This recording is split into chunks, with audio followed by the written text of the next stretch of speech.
Hello friends, welcome back to my channel Mukesh English, and this is your favorite YouTuber Mukesh Soni.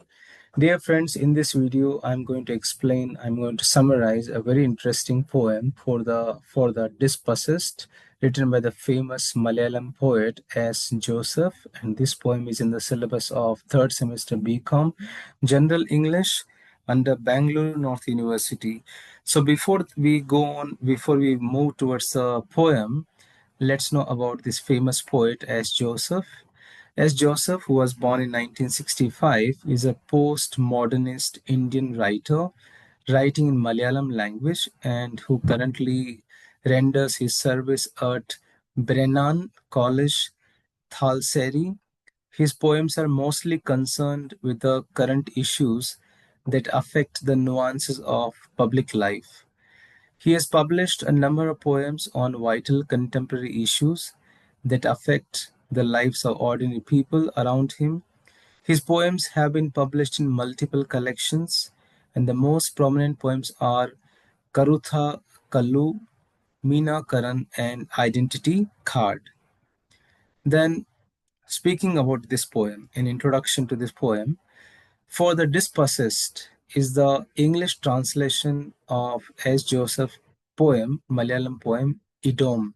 The original name of the poem is here, Idom, and it's written in Malayalam. And for the Dispossessed, it's a English translation. This poem is written as a warning against globalization and the impending calamities due to the globalization. The poet voices a layman's desire to guard the nature and the identity of rural life. The poem has been translated by Dr. Minnie John, the reader in the Department of English, Alfonsa College, Pala, Kerala.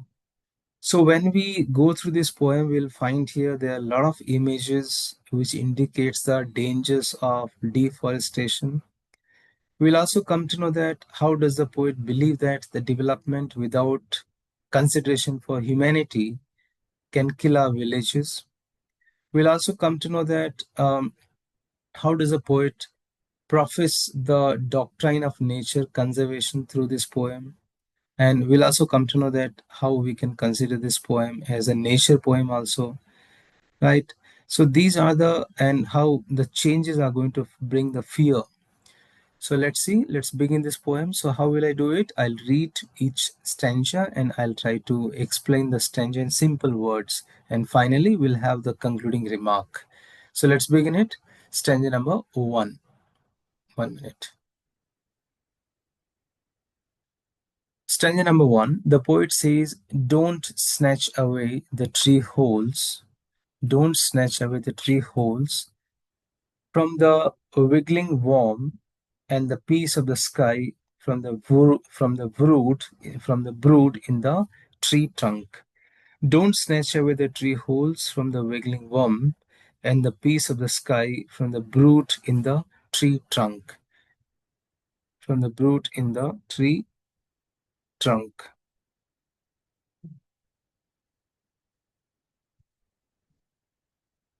Okay. The poet begins with a request, with a plea, saying that even the smallest beings in nature, let it be worms, let it be birds, they also have the right to live. The worm depends on its tree hole. Where this worm lives, they live in the tree hole, and the bird depends on a little portion of the sky above its nest. So if you take away the worm space and the bird space, what are you going to do? We are going to destroy their very existence. That means to say, what does this stanza show here? This stanza shows that no one, however the small, no one should be deprived of their home or freedom in the nature. That's what the stanza number one says here. Stanza number two says that don't don't take off the far aways from the strolling wind and the far off mother house on the canal bank beyond the smelly like kiln, beyond the smelly like kiln. So here the poet is moving from small creatures. Earlier he has spoken about the worms and the birds. Now the poet is moving towards the larger elements like wind, like human houses, human dwellings. And the strolling wind here refers to the open space, the natural freedom. And the mother house on the canal bank, mother house on the canal bank is here refers to the family roots, the memory, the belongingness.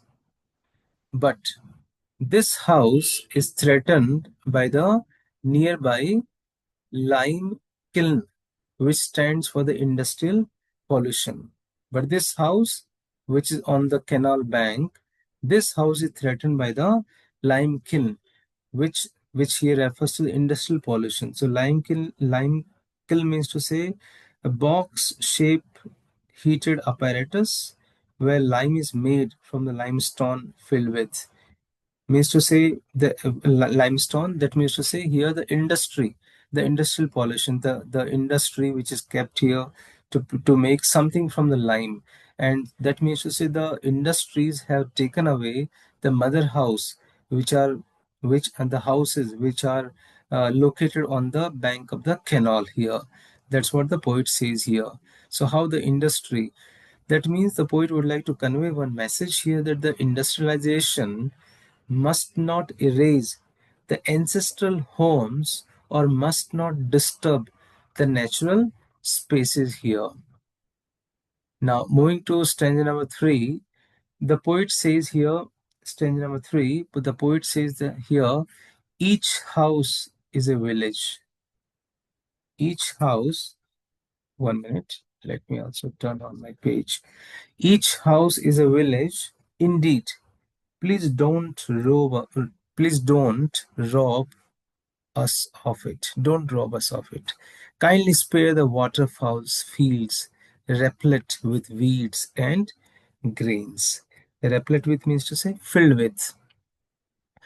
The poet says that every house in the countryside is like a small village in its own, which is full of life, full of culture. In the village, each house is like a small house. Each like his house is something like a small village of its own. So that has a lot of life, a lot of culture. They live their own culture. To destroy, if you are going to destroy one house in the countryside, in the village, that means to say you are destroying the whole village. So he also asked to protect the fields where the water birds feed on weeds or grains. He says that we should protect such kind of places. We should protect the fields where the birds, the water birds are coming. They're feeding on the weeds or on the grains. That means what? What's the message here in the stanza number 3? Homes and farmland, the agricultural land, are essential not only for humans but also for birds and animals also. Moving to stanza number 4, the poet says, please don't take away the small tea shop at the meeting of the roads, the stone hedge made of round stone rows, overgrown with chorianum or penchanum or penchane, where the green tree snakes camouflage. Camouflage means to say they hide, they change their color. So quite Malayalam words have been used here.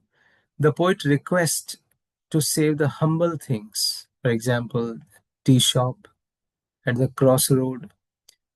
Tea shop is a place where the people come there, they meet, they drink tea, they share their lives, stories, sadness, happiness. He says that we need to save such kind of humble things, humble places.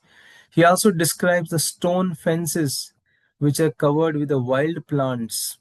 He says that we have to save those stone fences which are covered with the wild plants. Which plants? The chorianum and the panachen. These are the names of the plants which have covered the stone fences, and we need to save it. then those places are the part of the ecosystem where even snakes live safely, blending with the greenery. He says that these are the places where the snakes, the creatures, they live very safely and they become one with the nature, one with the greenery. So, what's the message here?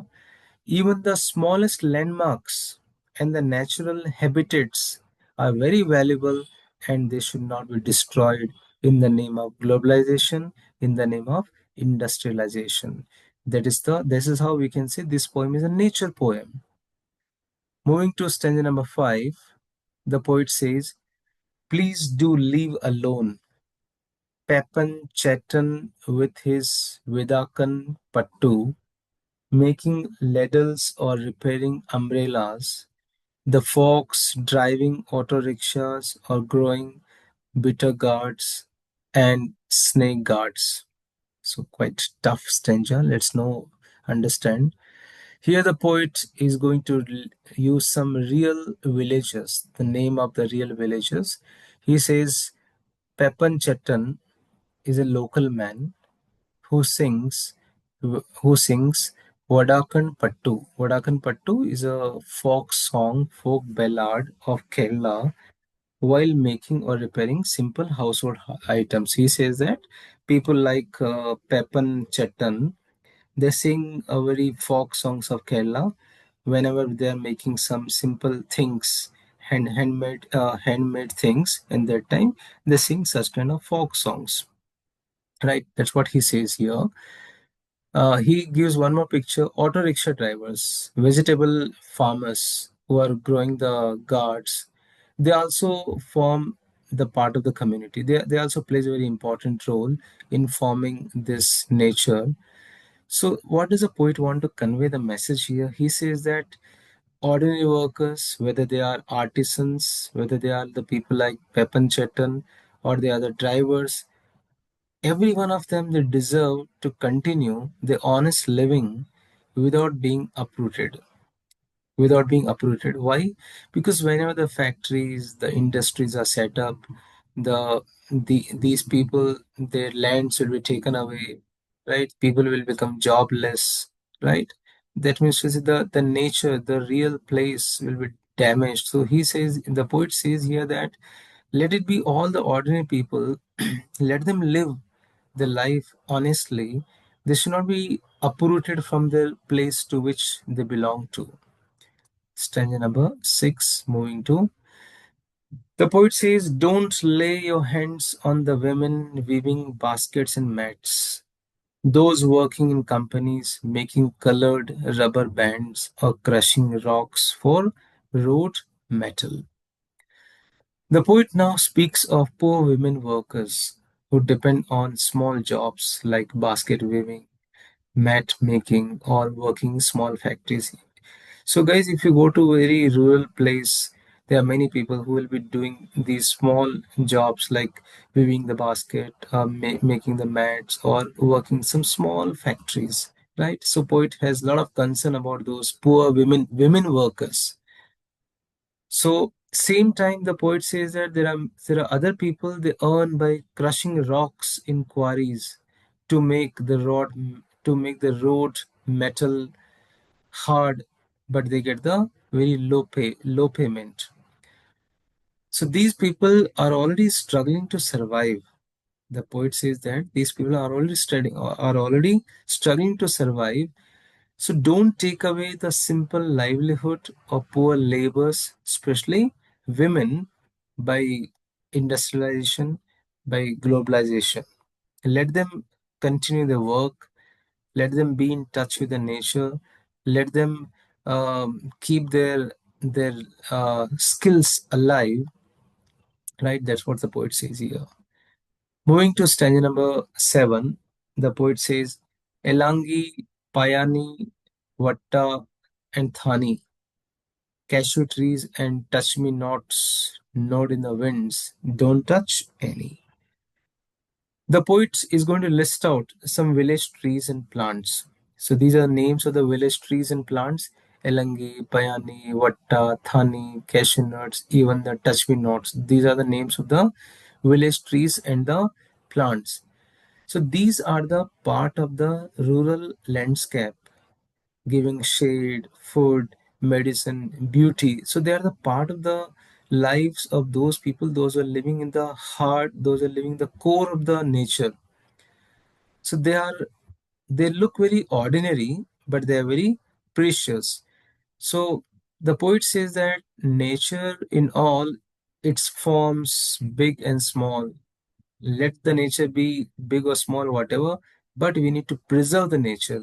We need to preserve those precious things. They may look ordinary, but we need to preserve. So that's what the poet says here. Don't touch any in the name of globalization or industrialization. Moving to second last stanza, the poet says, let the sickly Joes, paralyzed by the pulu, live in the company of birds or clouds. Let the country brokers walk about. Okay. So the poet remembers Joes. Joes, a person who has been paralyzed in the village. Even though he is weak and dependent, he should be allowed to live peacefully in nature. He also mentions about the rural brokers like agents, middlemen, and they should also be they should be left alone. These middlemen, the brokers should be left alone. So here there's a reference here, paralyzed by the pulu. So let me tell you with reference to textbook, paralyzed to the pulu. Pulu here refers to the small falcon, a small bird, which could be seen on the coastal backwaters of Kerala. So this bird, this falcon, is considered as a very ashubh, bad omen. So some people believe that the bird has the capacity of causing paralysis, especially in children.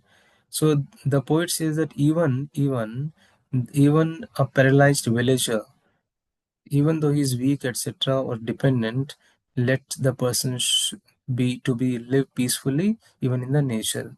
So the poet finally says here, every kind of person, either he is healthy, sick, poor, or ordinary, they have the right to live with dignity in the lap of nature. So finally, the concluding stanza, we have moved here, and the poet says here, things have come to such a pass that we have no rain, nor any work, only the blinding sun scowls overhead. Scowl means frown in anger. And the poet says here, the poet is concluding the poem with a despair, disappointment. He says that life has already become harsh. There's no rain for the crops, there's no work for the poor. Only what is left out, only the burning sun is left out, which is making our life miserable. So the poet has drawn a picture of poverty, unemployment, and suffering in this stanza. And finally, the message of this stanza says here, the poor are already struggling with nature and poverty, taking away their little possessions makes the life unbearable. People are already suffering, and if their possession, that nature, if their possessions are taken away, their lives will really become more and more unbearable. So these are the nine stanzas. So let's summarize all the nine stanzas in the form of conclusion. The poem for the dispossessed is a heartfelt request plea from marginalized communities whose lives, traditions, and livelihoods are continuously threatened by the exploitations, by the industrializations, and by the displacement. So, through the images of worms in tree holes, birds in the sky, waterfowl in fields, small tea shops, stone hedges, everyday labors, the poet is going to emphasize the value of even the simplest aspects of life. So these small things, details, they represent the identity, dignity, and survival of the poor. The poet protests against the erasure of these communities. by urging society not to lay hands on their natural surroundings, not to snatch away their occupations or cultural practices. He shows how every element, plants, animals, songs, shops, and people, they are a part of a living ecosystem of survival. There's a repeated request, don't take away, leave alone. That repeated request highlights the desperation of the dispossessed who are already struggling with the poverty, unemployment, drought, and neglect. So finally, what we can say, the poem for the dispossessed is not about individual suffering, but about collective loss. If the marginalized lose their homes, land, culture, and livelihood, humanity itself becomes poorer. The poem ends on a sorrowful note, reflecting the hopelessness of people abandoned under a harsh sun with no rain with no work to sustain them. So this is how I have tried my best to summarize the difficult poem for the Dispossessed, written by the famous Malayalam poet S.Joseph, and this poem is in the syllabus of the third semester B.Com General English SEP syllabus under Bangalore North University. For more videos, please do have a look into the playlist or do subscribe my channel for all the other videos, model question paper, last minute revision videos. So thank you so much for watching this video. Stay tuned with Mukesh English.